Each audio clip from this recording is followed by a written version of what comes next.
Bien, voy a continuar con el video porque le corté porque se estaba alargando. Pues fíjate lo que ya vimos. Cómo se accede a un elemento estático, a un miembro estático, a través de una clase, en el contexto de una clase y no en el contexto de una instancia de un objeto en sí mismo, no se necesita una variable que haga referencia a un objeto. Esto ya te lo repetí muchas veces y te lo voy a seguir repitiendo para que lo entiendas. En su lugar se utiliza el nombre de la clase junto con el operador dos puntos. Entonces, pues fíjate cómo efectivamente estamos llamando una propiedad estática en el contexto de una clase, porque no estamos usando un objeto en sí mismo, sino que estamos invocando la propiedad estática a través de la clase en sí misma. Entonces, para llamar a hola, pues fíjate cómo sería. Sería ejemplo static dos puntos y sería hola. Todo esto lo demás no cambia. Vamos a guardar. Vamos a recargar. Y fíjate cómo dice hola comunidad web TV. Funciona lo mismo, aplica la misma lógica. Como se accede a un elemento estático a través de una clase y no de una instancia, no se necesita una variable que haga referencia a un objeto en sí mismo. En su lugar se utiliza el nombre de la clase junto con el operador dos puntos.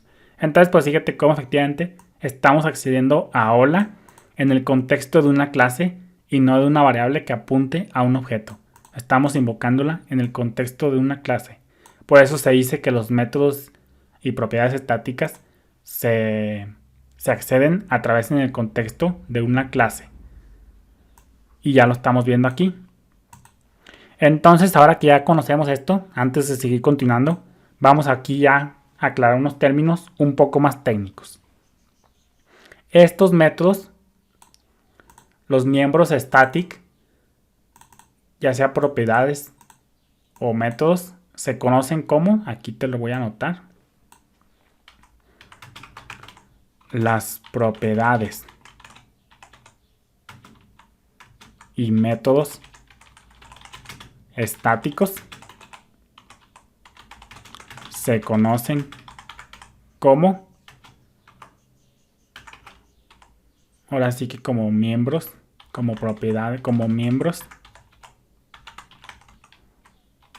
de clase. O también se conoce como métodos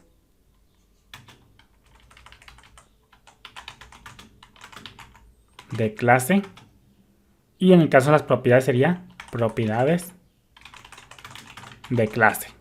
Pero pues lo más normal es decirles miembros de clase. ¿Por qué miembros de clase? Porque pertenecen a la clase en sí mismos. No pertenecen a un objeto en sí mismo. Y aquí digo que no pertenecen a un objeto en sí mismo porque fíjate cómo lo invocamos en el contexto de una clase. En cambio, los demás, las propiedades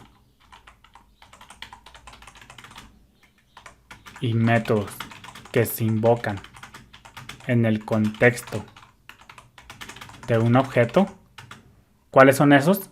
Pues todos estos que ya hemos visto, todos aquellos que se invocan en el contexto de un objeto. ¿Y por qué en el contexto de un objeto? Porque se invocan en una variable que hace referencia a un objeto. Por ejemplo, este que tenemos por acá. Este es un objeto, este es un método que es, ahora sí que como dice acá, las propiedades y métodos que se invocan en el contexto de un objeto. Entonces este método se invoca en el contexto de un objeto. ¿Por qué? Porque se utiliza una variable que apunta a un objeto en sí mismo. Entonces las propiedades y métodos que se invocan en el contexto de un objeto se conocen como métodos de instancia. O, por decirlo de una manera, métodos de instancia o métodos no estáticos. Obviamente, lo contrario al anterior. Pero lo más normal es que tú los veas que se llaman como métodos de instancia. ¿Y por qué métodos de instancia? Porque pertenecen a un objeto en sí mismo. ¿Y por qué pertenecen a un objeto en sí mismo? Porque se están invocando esas funcionalidades a través de un objeto que apunta, a través de una variable que apunta a un objeto en sí mismo. ¿Y cómo se hace referencia a este objeto? Con el contexto this. Entonces, para diferenciarlos, siempre que tú veas una funcionalidad que se invoca en el contexto de un objeto, es decir, a través de un objeto en sí mismo, y que veas this, pues es una señal de que es un método distancia. Entonces las propiedades y métodos que se invocan en el contexto de un objeto se conocen como métodos distancia o métodos no estáticos. Y las propiedades y métodos estáticos se conocen como miembros de clase o propiedades de clase.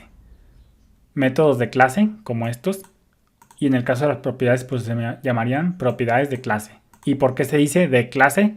Porque pertenecen a la clase en sí misma y no son propias del objeto en sí mismo. Entonces, una vez que ya te expliqué la diferencia entre términos, pues vamos a seguir avanzando porque voy a utilizar mucho este término, métodos de distancia y métodos de clase. Para acceder a una propiedad estática, pero primero déjame, aquí ya me estoy perdiendo mis notas. Bien, esta sintaxis pues ya debería de serte familiar. Utilicé el operador dos puntos junto con parent para acceder a un método sobrescrito. Acuérdate que nosotros ya habíamos usado el operador dos puntos con parent. ¿Dónde está? Por aquí. Aquí está, parent, el operador dos puntos. Entonces ya te debería ser familiar esto. Ahora, lo que estoy consiguiendo con este operador dos puntos, es que estoy accediendo a los datos de la clase en lugar de los datos propios de un objeto. Y ya te lo enseñé por qué. Te lo vuelvo a repetir. Estamos accediendo a los datos de la clase. ¿Por qué? Porque son métodos de clase. Se están invocando en el contexto de una clase y no en el contexto de un objeto, de una variable que apunte a un objeto. Entonces, con este operador dos puntos, lo que estamos consiguiendo de esta manera es que estamos accediendo a los datos de la clase en lugar de los datos propios de un objeto. Como vimos anteriormente también, el código de la clase, la definición de la clase, puede usar la palabra clave parent para acceder a una superclase sin usar su nombre de clase. Por ejemplo, aquí, electrónica hereda de producto. Entonces, el código de la clase puede usar la palabra clave parent para acceder a una superclase sin usar su nombre de clase. Es decir, usamos parent para referirnos a producto y ya así no usamos producto, sino que usamos parent. Aquí parent hace referencia a producto y ya no es necesario utilizar el nombre de la clase padre, en este caso la clase producto. Entonces, eso es lo que te quiero enseñar en este video. Ya vamos poco a poco enseñándonos en esto de las propiedades y métodos estáticos y seguimos avanzando. Bendiciones.